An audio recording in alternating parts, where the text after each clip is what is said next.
Meu nome é Sansão, e esta é a minha história. Aqui estou eu, acorrentado em uma prisão filisteia, cego e acorrentado por meus inimigos. Não foi sempre assim. Deixe-me contar minha história. Minha história é uma de triunfo e tragédia, de ferozes batalhas e lutas pessoais. Eu venho da época em que os filisteus governavam sobre a terra do meu povo, e o destino de uma nação repousava sobre a largura dos meus ombros. Os israelitas tinham feito o mal mais uma vez aos olhos do Senhor. Então, o Senhor nos entregou aos filisteus que nos oprimiram por 40 anos. Os filisteus eram um povo agressivo, que habitava a terra a sudoeste de Israel, entre o mar Mediterrâneo e o rio Jordão. Os filisteus são referidos como povos do mar, devido à sua longa e ilustre história no mundo marítimo. Durante o meu tempo, os filisteus se mudaram para o interior, a partir da costa de Canaã. Lá eles construíram sua civilização. Essas cidades eram governadas cada uma por um tirano. Os filisteus eram inimigos mortais de mim e do meu povo. Eles eram conhecidos por seu uso inovador do ferro, que era superior ao bronze usado pelos israelitas para armas e utensílios. O progresso do meu povo como país era consistentemente dificultado pelos filisteus, que possuíam tecnologia superior em suas armas e adotavam uma estratégia militar mais agressiva. Meu povo simplesmente não conseguia lidar com o poderio militar avassalador dos filisteus. Eles adoravam 3 deuses, Astarote, Dagom e Baal-Zebub, cada um deles com santuários em várias cidades. O meu nascimento é tão misterioso quanto eu. Naqueles dias, meu pai, Manoá, da tribo de Dan, vivia na cidade de Zorá. Sua esposa, minha mãe, não conseguia engravidar e eles não tinham filhos.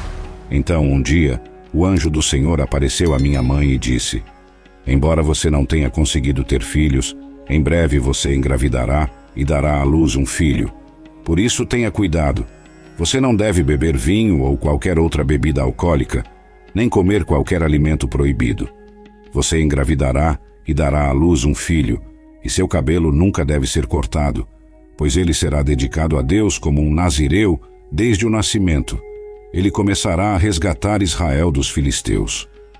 O anjo do Senhor que apareceu à minha mãe geralmente parecia ser um homem, mas seu semblante era como o semblante do anjo de Deus. Eu seria um nazireu.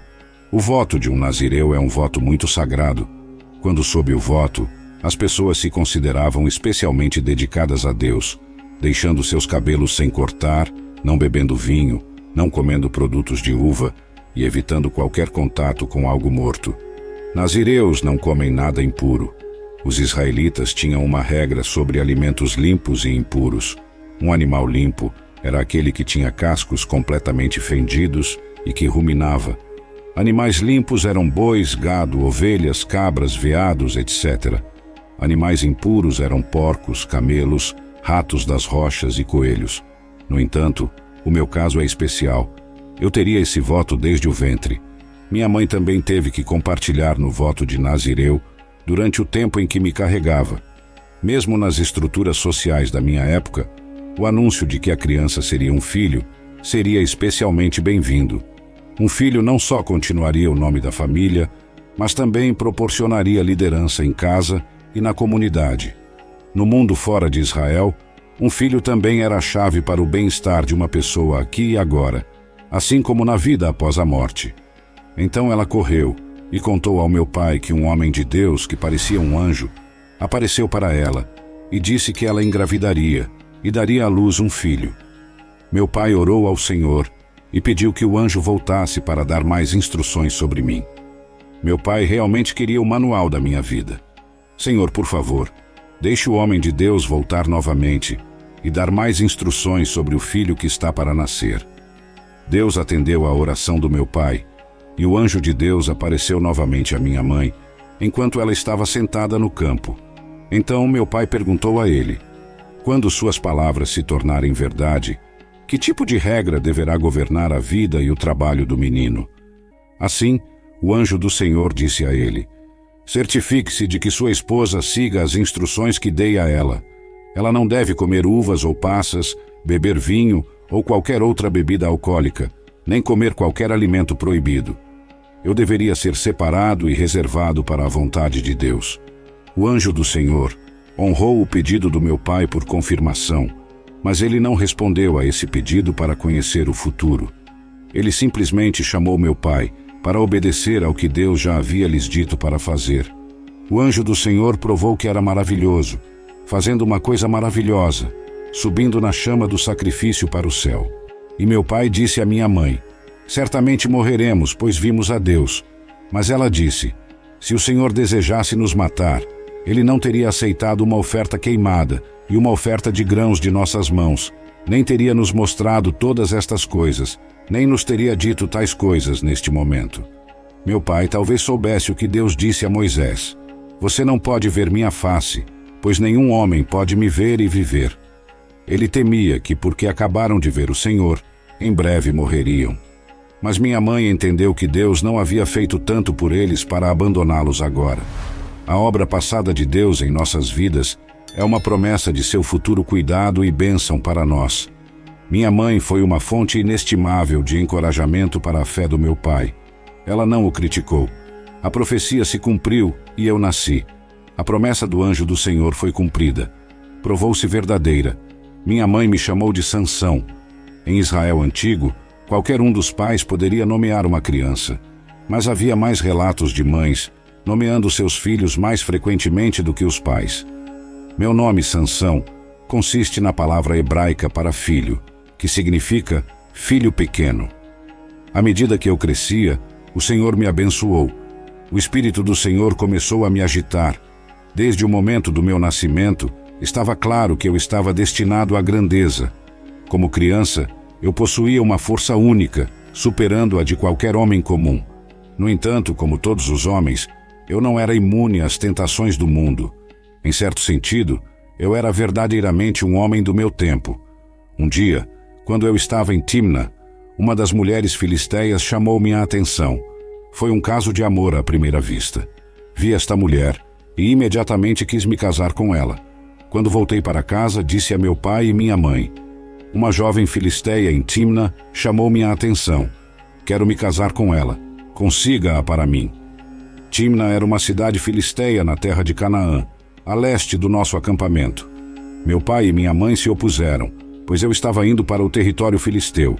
Eles perguntaram: não existe nenhuma mulher na nossa tribo ou entre todos os israelitas com quem você possa se casar? Por que você deve ir aos filisteus pagãos para encontrar uma esposa? Mas eu disse ao meu pai: consiga-a para mim, ela me agrada. E ele aceitou. Ela estava certa aos meus olhos. O amor à primeira vista é uma coisa poderosa, mas perigosa. Embora os casamentos arranjados não fossem obrigatórios, essa era a prática comum na época. Casamentos arranjados em meus tempos frequentemente representavam alianças destinadas a garantir a continuação das famílias por meio de descendentes. Meu pai e minha mãe aconselharam contra tal mulher.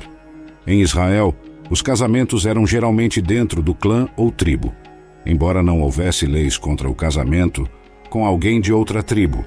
Para um israelita se casar com um filisteu, representa um problema especial, um compromisso de coexistência pacífica e aceitação mútua entre os clãs. No entanto, eu desconsiderei meus pais e quis essa mulher. Meus pais simplesmente se importavam com o que Moisés disse. Moisés declarou: não nos casaremos com eles, nem daremos nossas filhas aos filhos deles, nem tomaremos suas filhas para nossos filhos, pois eles desviarão nossos filhos de seguir o Senhor Deus para servir outros deuses, e a ira do Senhor Deus se acenderá contra nós e nos destruirá rapidamente. Mas eu ainda a queria, e depois de um tempo, meus pais concordaram. Agora minha família precisaria viajar para Timna comigo para buscar minha esposa. Chegou o dia e partimos. Em um momento durante a jornada, eu estava sozinho perto dos vinhedos de Timna. Era um lugar único, pois nazireus não deveriam ter nada a ver com produtos de uva em qualquer forma. De repente, um jovem leão me atacou. Naquele momento, o Espírito do Senhor veio poderosamente sobre mim, e eu rasguei as mandíbulas do leão com minhas próprias mãos. Eu te disse, eu era único. Durante o meu tempo, leões asiáticos eram comuns em todo o crescente fértil. De fato, O leão simboliza o caos e o mundo indomado em todas as suas formas. O leão era mais como um cabrito para mim. Deixei aquele local e não contei ao meu pai ou à minha mãe sobre este evento.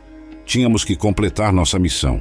Quando cheguei em Timna, conversei com a mulher e fiquei muito satisfeito com ela. Tudo parecia estar indo bem. Agora eu poderia voltar para casa e voltar aqui para minha própria noiva. Quando chegou a hora do casamento, tive que sair de casa mais uma vez. Durante minha viagem, passei pelo mesmo local onde havia matado o leão há um tempo, para olhar o cadáver do leão. E descobri que um enxame de abelhas havia feito um pouco de mel no cadáver. Eu colhi um pouco do mel com as mãos e comi pelo caminho, uma recompensa para um vencedor. Eu também dei um pouco para meu pai e minha mãe, e eles comeram. Mas eu ainda não contei a eles que havia tirado o mel do cadáver de um leão. Não contei a eles porque isso violava meu voto de nazireu, que afirmava que um nazireu nunca deveria tocar em um corpo morto. Enquanto meu pai estava fazendo os arranjos finais para o casamento, eu organizei uma festa em Timna, como era o costume para jovens da elite. Seriam 7 dias de pura celebração. Literalmente, era uma festa de bebidas, uma festa de 7 dias na casa dos pais da noiva, culminando na consumação do casamento. A seriedade da questão para mim é acentuada pelo fato de que meu status de nazireu proibia especificamente que eu consumisse produtos derivados de uvas. As pessoas eram oficialmente casadas quando suas famílias chegavam a um acordo. O dote e o preço da noiva eram trocados e o casamento era oficialmente celebrado. O casamento então era consumado e os dois se tornavam marido e mulher. Quando os pais da noiva me viram, selecionaram 30 jovens da cidade como meus companheiros. Eu era o homem do momento com minha própria audiência. Eu disse a eles: deixe-me contar um enigma. Se vocês resolverem meu enigma durante estes 7 dias de celebração, darei a vocês 30 túnicas de linho fino e 30 conjuntos de roupas festivas.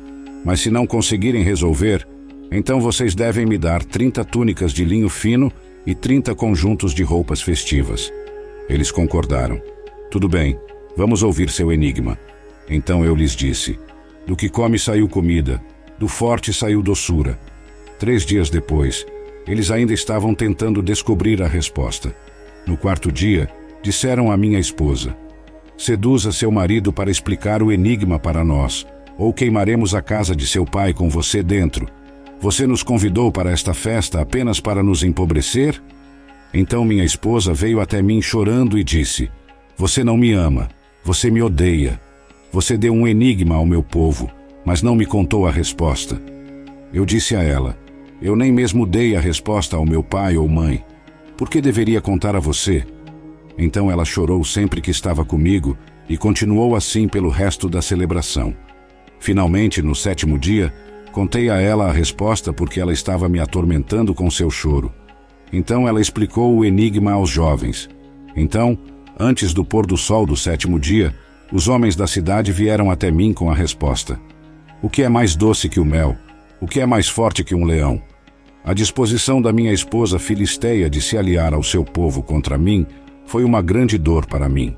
Com raiva respondi: se vocês não tivessem arado com a minha novilha, não teriam resolvido o meu enigma. Minha esposa ganhou o que queria por meio da manipulação, mas perdeu meu respeito. Paguei a dívida, mas fiz isso às custas dos filisteus. Executei 30 desses inimigos. Fui até a cidade de Asquelon, aniquilei 30 homens. Peguei seus pertences e dei suas roupas aos homens que resolveram meu enigma. Mas ainda estava furioso com o que aconteceu e voltei para casa para viver com meu pai e minha mãe. Mais tarde, durante a colheita do trigo, quando estava calmo, levei um cabrito como presente para minha esposa. Eu disse: vou entrar no quarto da minha esposa para dormir com ela. Mas o pai dela não me deixou entrar. Minha esposa foi dada ao meu companheiro que havia sido meu padrinho de casamento. Que padrinho! Ganhei a batalha, mas perdi a guerra. Minha esposa me deixou. Eu realmente pensei que você a odiava, exclamou o pai dela. Então eu a dei em casamento ao seu padrinho. Mas olhe, a irmã mais nova dela é ainda mais bonita do que ela. Case-se com ela em vez disso. Eu estava enfurecido, enraivecido. Então eu disse: desta vez não posso ser culpado por tudo o que vou fazer aos filisteus. Minha raiva foi verdadeiramente desencadeada contra o povo dela. Eu tomei meu tempo e saí para capturar 300 raposas. Provei ser mestre das feras, primeiro dominando um leão sem esforço e depois capturando e manipulando 300 raposas. Amarrei suas caudas em pares e prendi uma tocha em cada par de caudas. Então, acendi as tochas e deixei as raposas correrem pelos campos de grãos dos filisteus. Queimei todo o grão deles, incluindo as gavelas e o grão não cortado. Também destruí seus vinhedos e olivais. Quando os filisteus descobriram, perguntaram: quem fez isso? Sansão, foi a resposta. Eles explicaram que foi por causa das ações do meu sogro que eu havia destruído seus campos. Então os filisteus foram e pegaram minha esposa e o pai dela e os executaram. Quando descobri o que havia acontecido, fiz um voto. Por causa disso, não descansarei até me vingar de vocês. Eu estava em uma espiral completa de raiva. Primeiro fui enganado. Depois minha esposa se casou com outro. Agora ela foi executada.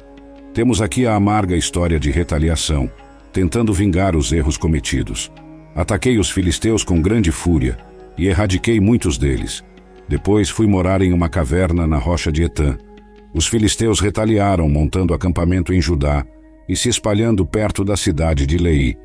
Quando os homens de Judá os viram, perguntaram aos filisteus: por que vocês estão nos atacando? Os filisteus disseram: viemos capturar Sansão, viemos retribuir o que ele fez conosco. Então 3.000 homens de Judá desceram para me pegar na caverna. Quando chegaram, disseram-me: você não percebe que os filisteus governam sobre nós? O que você está fazendo conosco? Mas eu respondi: eu só fiz a eles o que eles fizeram comigo. Então os homens de Judá me disseram: viemos para amarrá-lo e entregá-lo aos filisteus. Eu concordei, mas fiz com que prometessem que não me matariam. Embora eu seja forte, não sou invencível. Eles responderam: nós só vamos amarrá-lo e entregá-lo aos filisteus. Nós não vamos matar você. O fato de que soldados da tribo de Judá me entregaram aos filisteus mostra o quanto o meu povo estava sob a opressão dos filisteus. Eles preferiam agradar seus opressores a me apoiar, Sansão. Eu me submeti a eles. Então eles me amarraram com 2 cordas novas e me trouxeram para cima da rocha. Ao chegar a Leí, os filisteus vieram gritando de triunfo. Mas o Espírito do Senhor veio poderosamente sobre mim, e eu estalei as cordas nos meus braços, como se fossem fiapos de linho queimado, e elas caíram dos meus pulsos. Então encontrei a mandíbula de um jumento recentemente morto. Peguei e destruí 1000 filisteus com ela. Eu era um exército de um homem só. Então eu disse: com a mandíbula de um jumento, amontoei-os em pilhas. Com uma mandíbula de jumento, destruí 1000 homens. Quando terminei de me gabar, joguei fora a mandíbula, e o local foi chamado de Colina da Mandíbula. Após essa grande façanha, tornei-me um juiz. Veja bem, eu pertenço a um grupo de pessoas na história chamadas juízes, mas isso não reflete com precisão o significado do meu trabalho. Em hebraico, a palavra significa solucionadores de problemas. Então você pode dizer que eu pertenço a um seleto grupo de pessoas cuja missão era salvar o povo de Deus de si mesmos e dos outros. Um juiz é descrito em termos de suas realizações. Agora estou prestes a embarcar em uma das missões mais perigosas já tentadas. Eu julguei Israel por 20 anos. Durante este período, os filisteus ainda dominavam a terra. Depois disso, viajei para Gaza, onde vi uma prostituta e subsequentemente tive relações com ela. Os gazitas ouviram alguém dizer: Sansão está aqui. Então eles cercaram o local e esperaram a noite toda na porta da cidade para me emboscar. Eles ficaram quietos a noite toda, dizendo: de manhã, quando estiver claro, vamos matá-lo. Mas eu repousei lá até a meia-noite, momento em que me levantei. Peguei as portas do portão da cidade e os 2 batentes. Levantei tudo, trave e tudo, e coloquei nos meus ombros antes de carregá-los até o topo do morro, que fica diretamente em frente a Hebron. Esses portões que eu carreguei não eram portões típicos. Carros de guerra precisavam passar pelos portões de fortificações importantes, e esses portões tinham que ser suficientemente largos.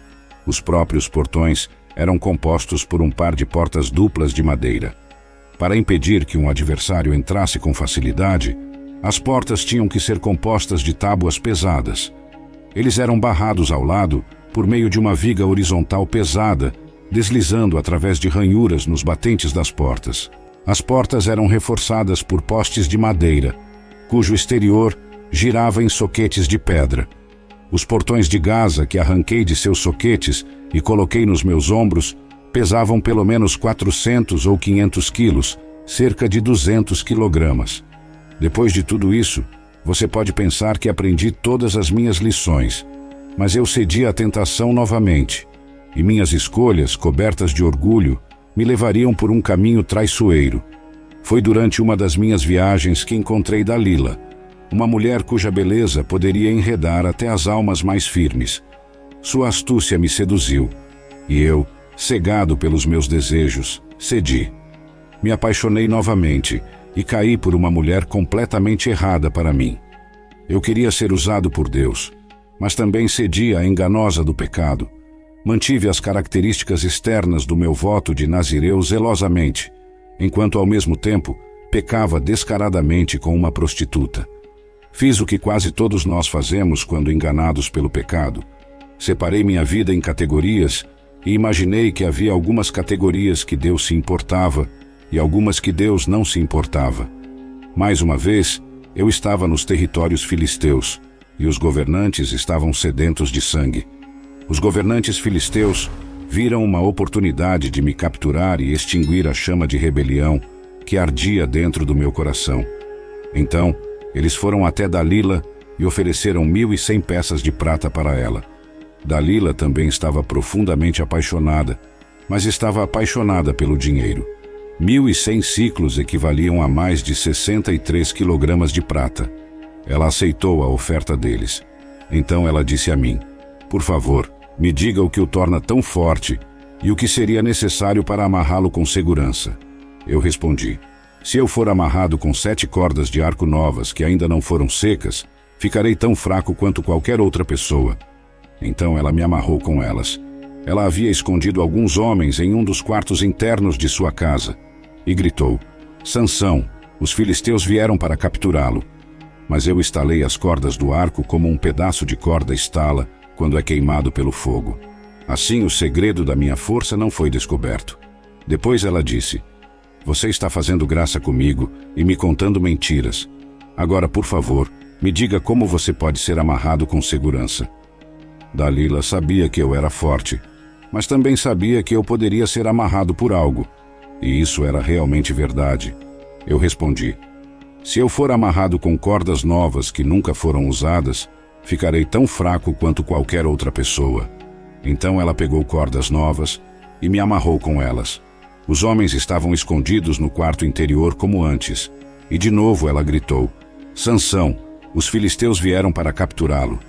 Mas novamente eu arrebentei as cordas de meus braços como se fossem fios. Então Dalila disse: "Você está fazendo graça comigo e me contando mentiras. Agora me diga como você pode ser amarrado com segurança."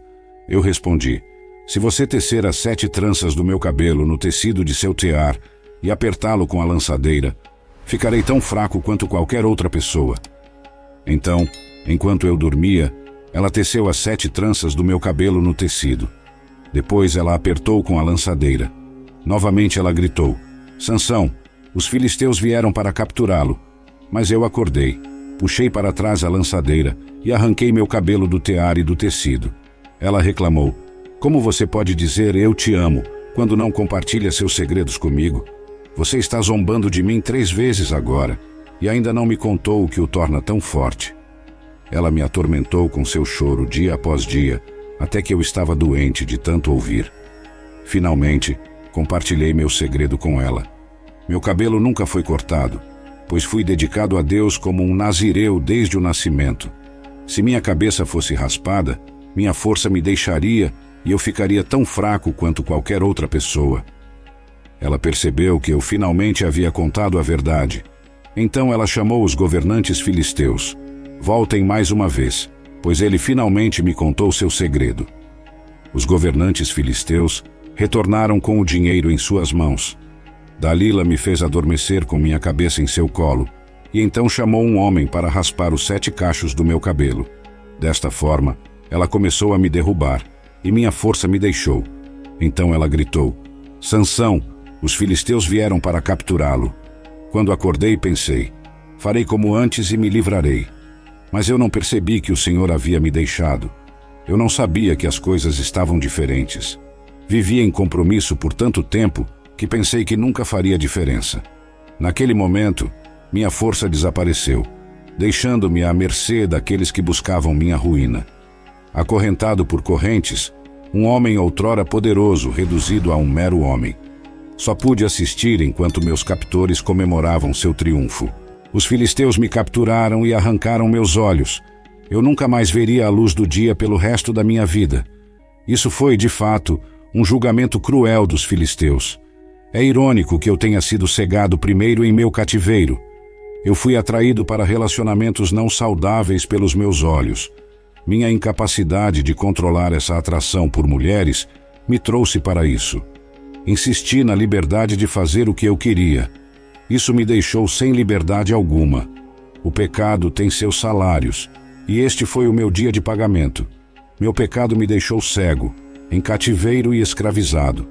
Antes da minha cegueira, cativeiro e escravidão eram apenas internos, mas eventualmente se tornaram evidentes externamente. Eles me levaram a Gaza, onde fui acorrentado com correntes de bronze e forçado a moer grãos na prisão.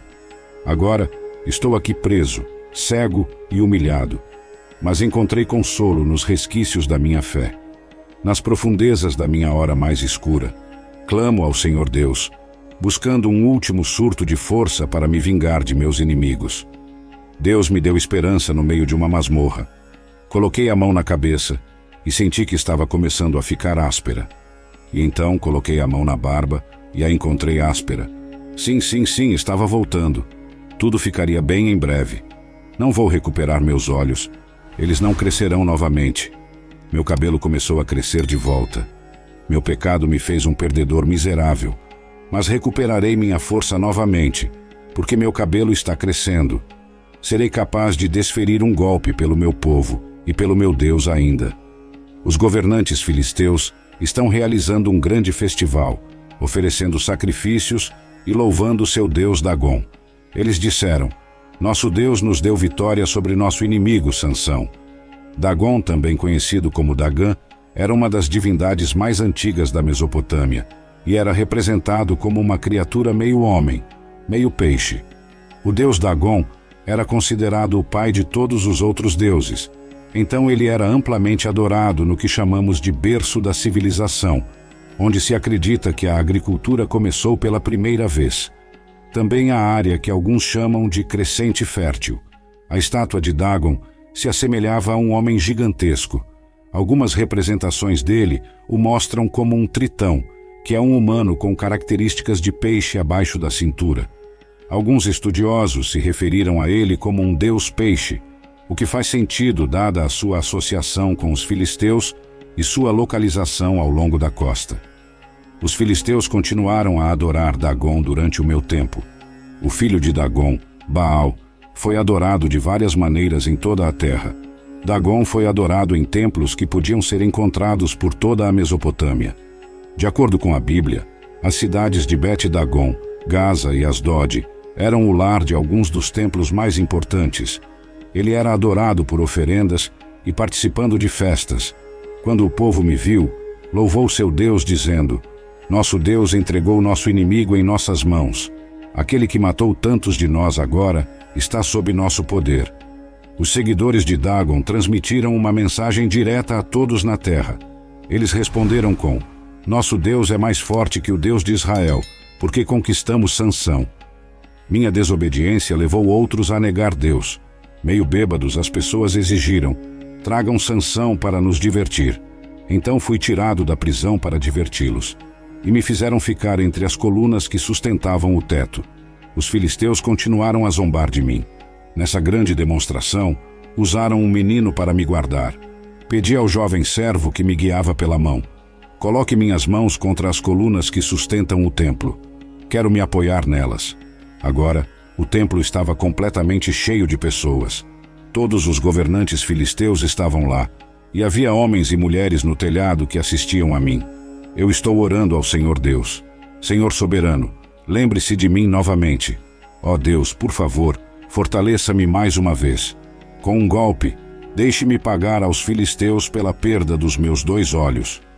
Este é o fim da estrada para mim, minha chance de redenção. Eu queria ser usado por Deus, mas também cedi à enganosa do pecado.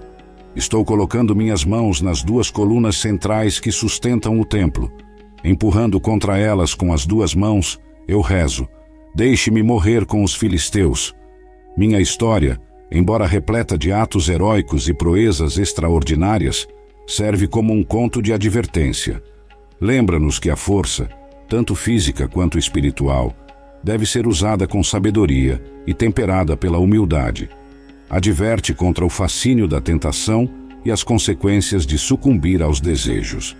Mas, mais importante, fala de redenção, pois mesmo em minha queda, encontrei a força para triunfar e cumprir meu destino. Meu nome é Sansão, e esta é a minha história.